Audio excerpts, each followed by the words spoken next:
Tú ya conoces los 4 estados financieros básicos en México: balance general, estado de resultados, estado de flujo de efectivo, estado de cambios en el patrimonio neto. ¿Pero conoces los estados financieros para casos especiales? Te contamos. ¿Qué son los estados financieros para casos especiales? Los estados financieros para casos especiales son aquellos que se preparan para satisfacer necesidades específicas. Por ejemplo, el estado financiero de periodos intermedios, el cual consiste en contabilizar los movimientos financieros de un periodo específico. El balance inicial, que consiste en saber el capital y patrimonio inicial de una empresa. O los comparativos, que como su nombre lo indica, son aquellos que comparan dos estados financieros de propósito general con la misma duración cíclica y/o temporal.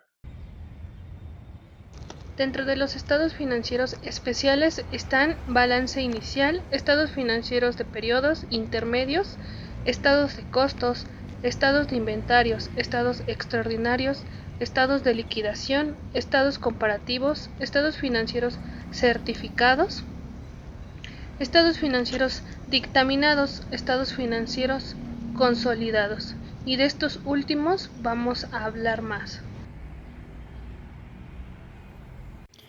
Los estados financieros consolidados es la unión de los estados individuales de una empresa matriz con sus subsidiarias, en donde la matriz es la parte controladora. Se presentan como si fueran un solo estado. Te pongo el ejemplo de un grupo en México que realiza estados consolidados al tener dentro de su mismo grupo varias empresas. Sí, Grupo Carso.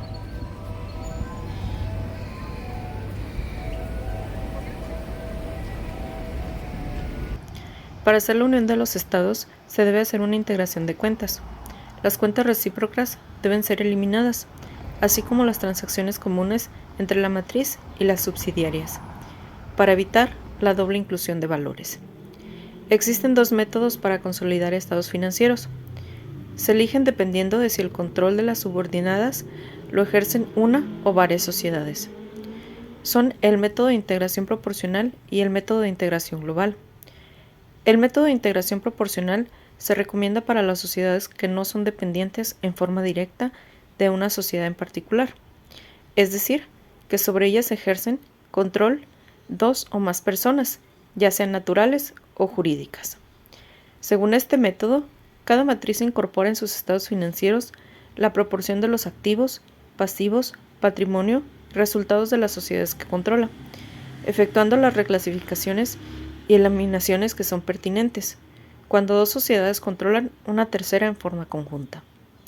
El método de integración global, que es el método de mayor aceptación, consiste en incorporar en los estados financieros de la matriz todos los activos y pasivos, ingresos, costos y gastos de sus subordinadas, dando lugar al registro del interés minoritario. En la norma internacional financiera B8 se establecen las normas para la elaboración, presentación y revelación de los estados financieros consolidados. Este tipo de empresas necesita usar los estados financieros consolidados si quiere participar y cotizar dentro de la Bolsa Mexicana de Valores. ¿Pero sabes cuáles son los requisitos para esto? También te lo decimos.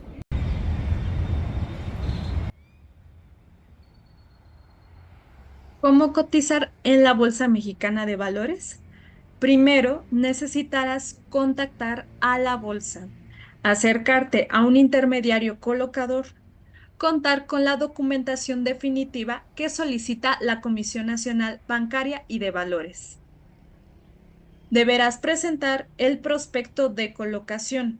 Este contiene toda la información corporativa, legal y financiera relacionada con la empresa y los valores que se listarán.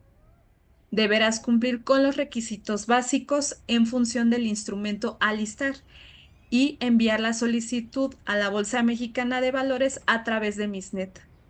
También necesitarás contar con un historial de operación de al menos 3 años con una suma de utilidades positiva.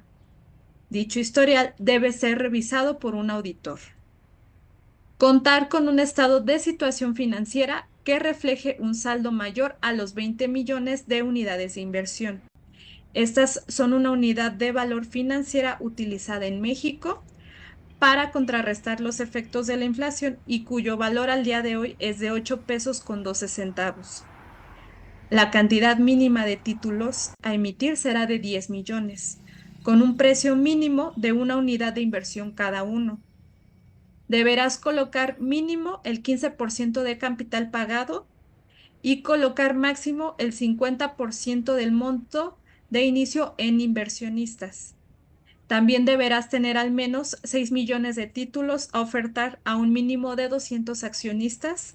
Y por último, y no menos importante, recuerda que tú como emisora debes adaptarte al código de ética y mejores prácticas corporativas.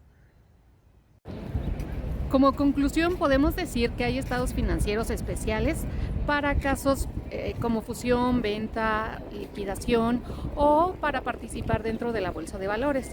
También vimos cuáles son los requisitos para cotizar dentro de la bolsa de valores y los estados financieros consolidados, que son para un grupo empresarial que tiene varias empresas como Grupo Carso.